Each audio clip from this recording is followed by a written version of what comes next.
So I'm just gonna get that nice and angled. And I can angle it even more if I want to, which I think I do. I think I want more of a slant. So I'm actually gonna start even lower now and come up to the top. I really want a slant on this. So this is really your call. It's whatever. It's whatever. Slant or not slant or. Yeah, it's however much of a slant that you want. It's supposed to look like, you know, the top of the bodice there. Okay. Always feed your producer. That's right. This is good. I think that's a, thank you. So this is two days old? Doesn't taste like it. It's actually a week old. I made it last week, Seriously? but I froze it. Freezing cakes, it actually, if you seal them properly, they'll be very moist. And he's eating it plain with no frosting on it. That's right. My family actually likes cake crumbs. They don't like, you know, cake. They've kind of, you know. Okay. So that looks fairly good. Okay, so there we have the cut. Tastes fresh to me. It is fresh, but it was just frozen. You know, the freezer stops the aging process. No, but it tastes like you just made it. Well, I did freeze it immediately after I made it, there you so go. That's why. Locked in the freshness, is that what they say? There you go. Locked in the freshness. Yeah.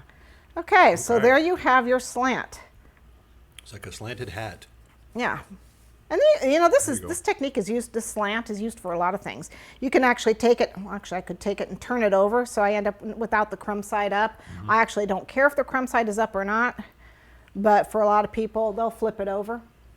And I actually could have flipped that other piece over and put it on top to make it even more of a slant. Yep. But I didn't feel the need. So, and since I don't care about the crumbs, because I'm going to be covering in fondant, I didn't bother putting the bottom up. Don't care. Don't care. So is this a crumb coat? This is a crumb coat. And normally you would trim the cake up.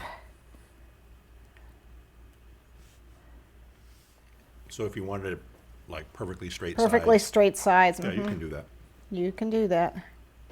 And I do it sometimes. I'm just not doing it with this one. Because I got people watching me. Yeah, we're on a time limit, so we got not really. a lot. Not really. But I think most people watching have already seen how to get straight sides and that kind of stuff. If you haven't, there's plenty of videos on Yummy Arts to learn how to make your My sides will be straight. Pretty straight. They'll be straight. Yeah. Looking good. Yeah. Tasting good. So there you have. What kind of cake is this? It's just a white cake. It's a basic white cake. It tastes white. It tastes vanilla. It's a vanilla cake. White's a color. It's a vanilla cake. Okay. If there's any questions so far, just go ahead and feel free to. Oh yeah, because there's so much to. Yeah. It's like, what are you using? That's an angled spatula.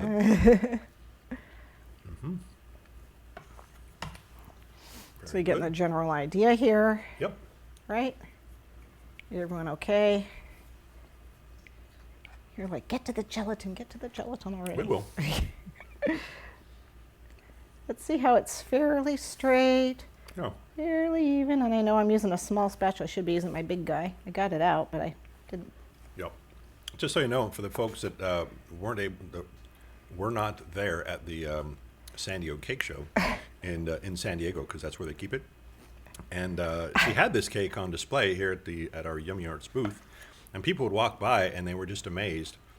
And they basically were saying, wait a minute, this is gelatin?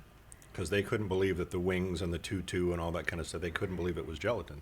They're just now becoming very familiar with the gelatin bubbles, but they were not familiar with the other gelatin stuff. So this was a big hit, is what I'm saying. It's a big hit. Okay, so what I'm going to do is just pop this in the refrigerator, or actually probably the freezer for a couple minutes, about 5 minutes or so, to firm it up real good. Not enough to freeze, I just want to get it firm, and then I'll bring it back out, give it another little coat, and we'll cover it with fondant. Okay, so let's just pop this in for about 5 minutes.